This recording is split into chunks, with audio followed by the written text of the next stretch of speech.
Alright, dude. This video is titled 20 Things That the Graveyard Teaches You, or maybe 20 Lessons from the Graveyard is probably what I'm going to end up actually choosing as the correct title. Here's a quick reminder to yourself, okay? Mental independence. You don't need any of this. You don't need this video. You can't build a future with hands that are so preoccupied as holding on to the past. But you can use it as a pretty good tool. And my whole philosophy, right, is basically that if it exists, it doesn't matter what it is. And I'm not saying that in like a weird, cold, practical way, but more so in a loving, respectful way, because that would be the honorable thing to do for those past and for yourself as well. If it exists, it becomes my tool. If it stands in the way, it becomes my tool. Because it's the past, and what else are you going to do with it? What, are you going to let it redirect your life? I'd let it only if I choose the way it's going to be and how I'm going to use it. So for example, the war with Iran, right? The war with Iran had me staying home all the time. But and that would seem like a bad thing because it's war and it's death, but it is what you're going to make of it. So how you react and how you utilize it is how it's going to be for you.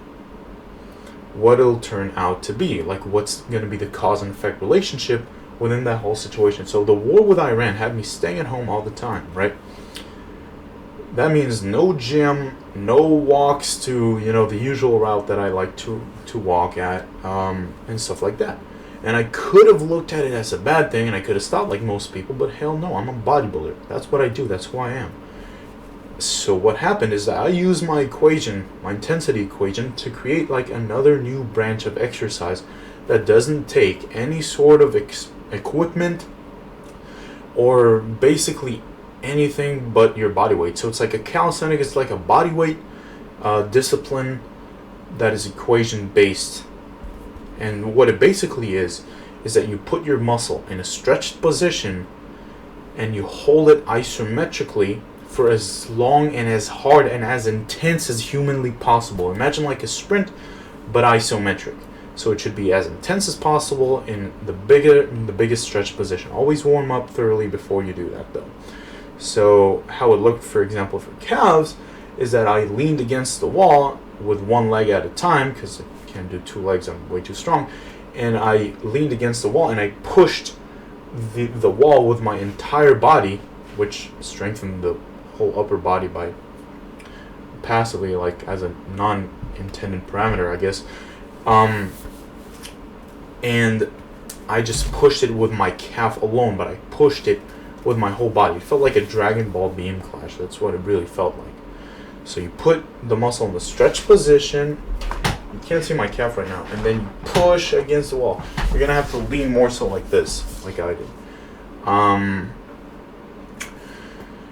And also, the way that it looked like for the adductors is that you sat in like a butterfly position. You just held your legs up open with your elbows, and you tried to close it as hard as possible, but your entire body didn't let you do that.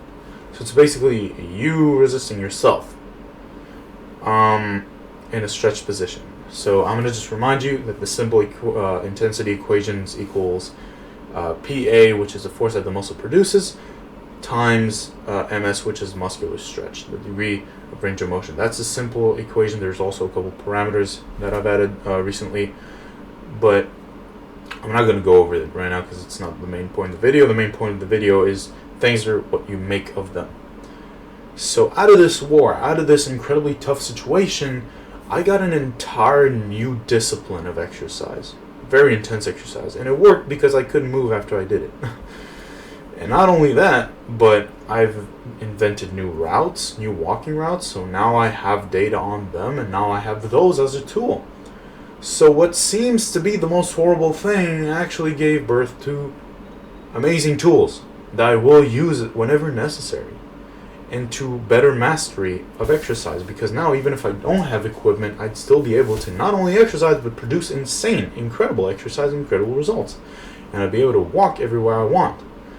even mimicking an electron by just going around a table like 1,000 times or so. That's one. Or just walking very close to my home in the village. That's two. There's a lot. I have a lot of data on this stuff. And when we were super fat, which is, supposedly a really, really bad circumstance, and we were suicidal and we had depression, all that weird shit, right?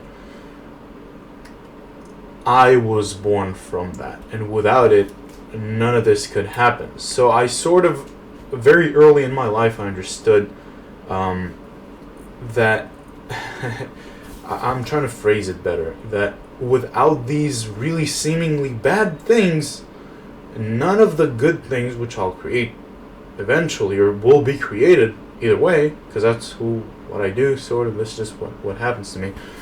Without these things, these horrible, horrendous things that'll happen, none of this good stuff would, which is why I was so optimistic when Mom was at the hospital, and why I choose to remain optimistic even though she's no longer with us, because I know exactly what's that going to make of me, and I know what I'm going to turn it into, which is inspiration for others, helping others, and achievements, and achieving stuff myself, and helping my family.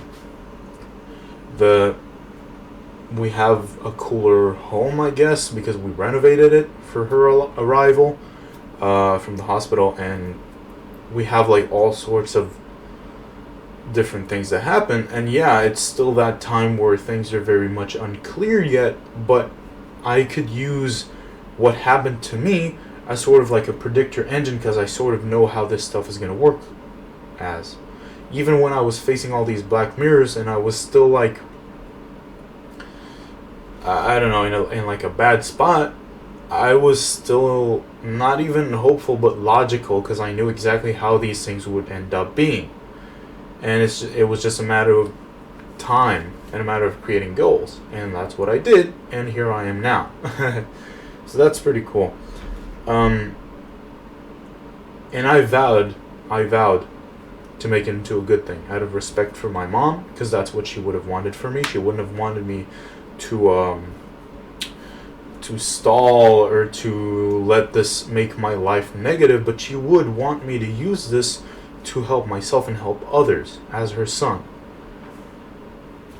That would make her proud, and that would make me proud, and that's all that's really important here. So things are what you make of them, and we can use everything that happened in the past to very logically deduce that it's gonna end up nice.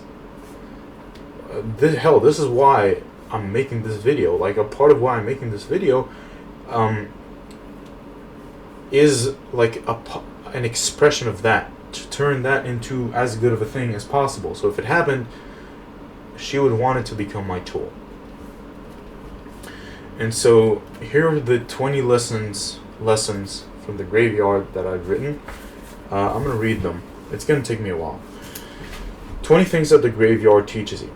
1. When something painful like losing a loved one happens to you and you don't know what to do, looking for the beautiful things about it will never be a wrong choice. Ain't that beautiful? This is like a statistical inevitability, because looking for the things that will make it beautiful and how you can utilize it to help others, to create your own future, out of respect for the dead and out of respect for yourself, that will never, ever, ever be a wrong choice. That's inversion. So if you don't know what to do, always think to yourself, what will never be a wrong choice to do right now? That'd be it. Looking for ways that you can utilize it. Looking for ways that you can use it to help yourself and others. That is awesome. 2. Always seek to make good use of what happens to you. If it stands in the way, it becomes my tool. That's kind of like a better version of Marcus Aurelius, because that's a hell of a lot more practical. The same day my mom passed away, I went to hit the legs at the gym and make a philosophy video about how to deal with the death of a loved one. I did so not to prove I was tough, but because I know that using what happened to inspire others and myself would make her proud, and that would be a loving intellectual way to process it, to translate the pain and fear into inspiration for others. Because what you give to others is probably the only thing, and your past as well, are the two only things that can never ever truly be taken away from you, is what you do to others. In the graveyard, 3. In the graveyard, you have no materialism. The one thing no one can ever take away from you is what you give to others. That's just what I said. I'm good, huh? She gave so much of herself. That's why I made the philosophy video and why I want to help others. Because that's the one thing no one can take away from me. And I noticed that every time I help others, even helping a friend pose at the gym, doing stuff like that, brought immense fulfillment. So that's why I know that I'll probably end up being some sort of a mentor or a coach or something like that. It's very likely, because every time I coach someone, even to dance salsa or to pose or to just smile and show them pearly whites that God gave you, it felt like a true nature to me. Which makes sense because my father's a coach, my brother's a coach. Hell, it makes sense. Hell, I'm a coach. So that's pretty cool. When visions of the hospitals, images in your head, like not breathing, like her, or when someone yells, "Mom," in the distance and reminds you of my brother's yell when she died, invite those visions to sit with you. Don't deny, suppress, or avoid them, for crying out loud. Hold on.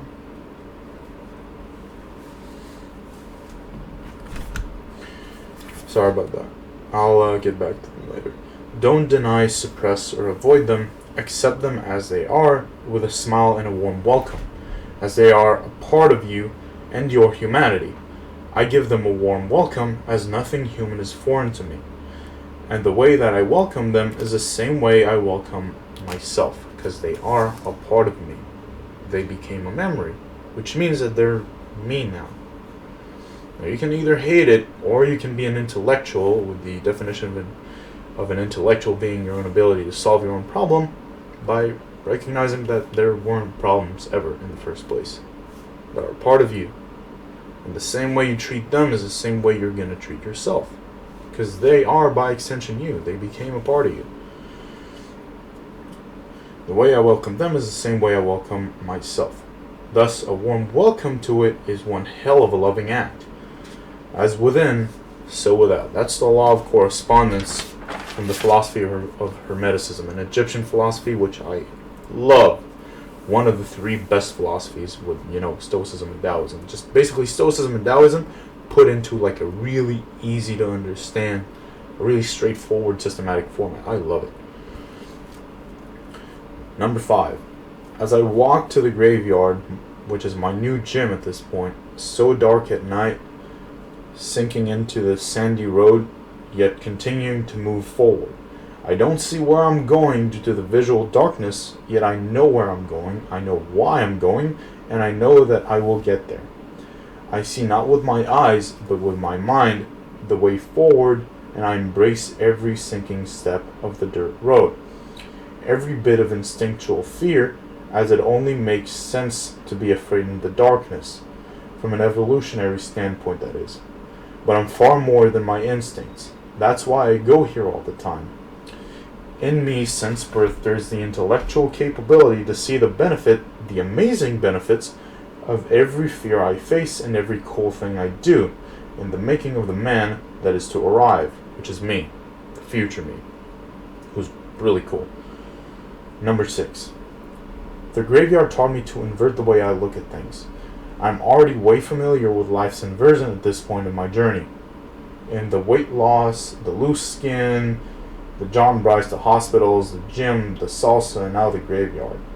Why would I be afraid of the night, knowing it's the harbinger of day, and has its own beautiful things about it?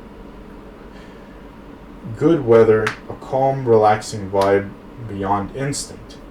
Though visually it is dark, I see a bright, beautiful sky, with every one of its stars representing an opportunity that had always been there, only seen by the man who dares to look. Number 7. The graveyard taught me to be kind and appreciate others. Going back to my previous points, the one thing nobody can take away from you is what you give to others, especially if it's a reason to smile. Like you encourage others and gym goers. Christ, that is beautiful. I'm about to cry, bro. I ain't gonna lie. Number 8. As within, so without. And this is one of the same points, but more understandable. The way that you treat your emotions and whatever you went through, PTSD, all that stuff, the bottle of bleach, that's a different topic, is the same way you treat yourself. I kept that in mind during your death, and I embraced my emotions with a warm welcome, always. That's why I didn't feel the need to cry. I told myself that I have every right to cry or puke if I needed to. Never spared that of myself. Thus, I found a sort of tranquility and peace of mind unlike anything I felt before. I worked with the PTSD, not against it. I welcomed every vision, sensation, as they are a part of me, and I will never spare myself of that right and privilege as an act of undeniable self-love. Number 9. Things are as you view them, not good, not bad. Many people view going to the graveyard as scary and avoid it. I view it as a philosophical act, as I have a lot to learn here, and I am always curious.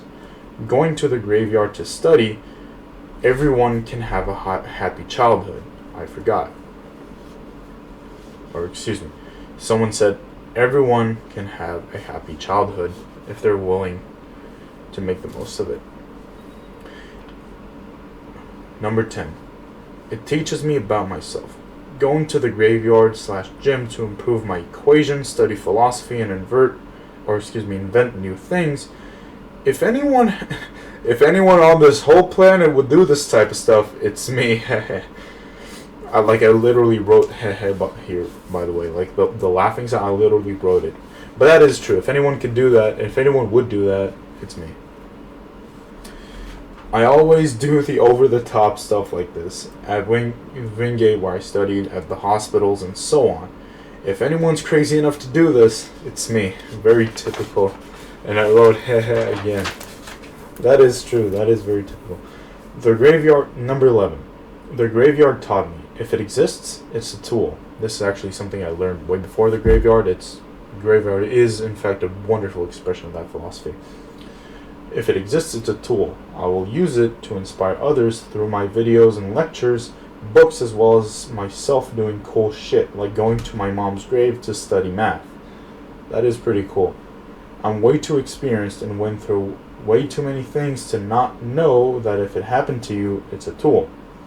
It will affect you either way. Might as well use it to hone yourself and others. Number 12. It taught me to do what I do, as I just know that future me is smiling proud at me right now for handling it this way and being able to say that I did it. In due time, I shall reap what I have sown. Number 13.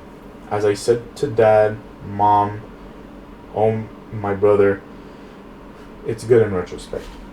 It all started, whether it's good or it's bad, will be measured in retrospect, no matter what it is. And for an optimist like me, open to see things positively, I know it will work in my favor. Knowing myself, future me, is describing this event as what made and created him. It helped him achieve and become XYZ, and inspire and help others like him. I know myself too well, so I know that for a fact, as I've done so before, even during the John Bryce thing, that this is how I view this. I do so already and have an undeniable evidence that this is just who I am. Luckily, it's also who I want to be anyways. Hey, that's facts though. That is who I want to be. Because, look, I don't want to be something who looks at past and just complains, because complaining implies an inability to utilize the current situation.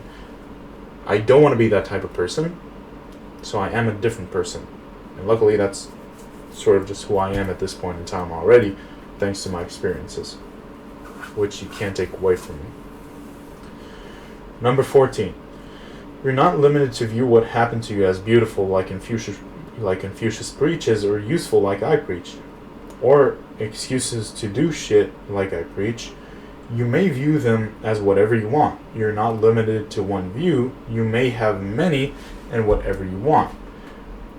It could be useful, peaceful, motivating, inspiring, and more, as well as any combination you'd like. No one set in stone that you may only think in terms of good or bad, beautiful or ugly. In fact, dear reader, you'd always do well to view this in a way you'd like. Specificity, basically. Individualized. It's basically the principle of specificity. I'm so cool. Tailoring your own proper suit that you like and fit you. Number 15. Heaven and hell as earthly concepts. One would imagine that people who make it to heaven are people who see experiencing hell as its own worthy ideal, a necessary, benefactory part of the human experience. When you treat pain like that, you realize just how great of a privilege it is to experience it. Without it, not only do you stay in place and never develop, even if you do develop, you won't have the experience and mentality required to appreciate it. That is why I appreciate these things that happen to me and that I'm right, time and time again.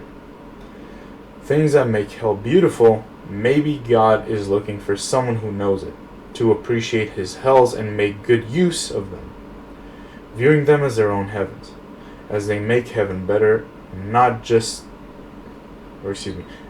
they make heaven better, just as the winter, Jesus, I wrote winter, as the winter does to the summer, and vice versa. That's cool. Please appreciate your hell and go through it as its own worthy ideal. Know that whatever hell you're going through is very much a necessary part in the future. Number 16. What resilience is. And this is probably, in this point of time, something that Leila Hormozi actually taught me.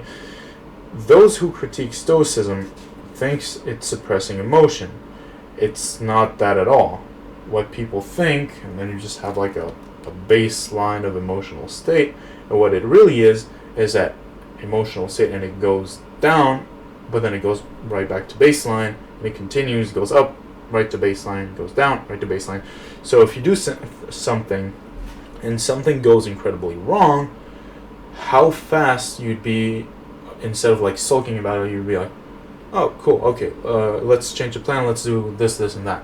It's about adaptability. It's not about not feeling, it's about how quick you are from going from an extreme emotional state or any sort of emotional state back to baseline. That doesn't mean denying it, it means embracing it. The root of resilience isn't in denying any emotions. If I would deny any emotions, it won't end well at all. It's about embracing your emotions so unbelievably well that you'd be able to make the most of them. It's seeing them as a tool. What happened to you as a tool? That's the whole being adaptable from Taoism, the law of rhythm from Hermeticism, and basically the dichotomy of control in Stoicism. It's not about feeling, what the fuck is going on? It's not about not feeling or suppressing. Resilience is how fast you experience emotions and use them rationally with good attitude. Basically, it's a measurement of how fast you embrace, accept, welcome, and utilize the things that happen to you. That's a wonderful way to put it. That was resilience, number 16. Number 17. I don't want to escape death. I don't. Since 2023, when I prepared to die. I thought I was going to die soon due to health stuff, so I took many walks with myself to come to terms with it. I realized that regrets are useless as I can't change the past, so it's silly to beat myself over it, and understood that my mistakes are what made me. Without them, I don't know, neither do I want to know, who I would be, how I would live, and who would I've been. I have no regrets. I also know, for my circumstances at the time, and the knowledge I held,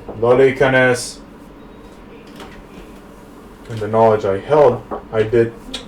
One moment. Tafus, Lori Canes, toda. Sababa, toda.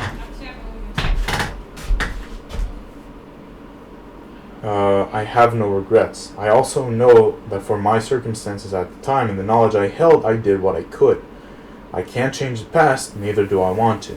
I have no regrets. That's why I have no problem dying whenever God decides it's my time. Till then, it's out of my control. Number 18. True strength isn't in controlling what you can, which is Stoicism. It's also in letting go and embracing what you can, mostly Taoism. That's why I told my brother the morning she died. That is what I told myself. I can't control what happened, but I can control what I'll turn it into. Number 19. The graveyard's a good quiet place to reflect, grow, and talk to the dead and have fun. The love I somehow feel from them is worthy to note.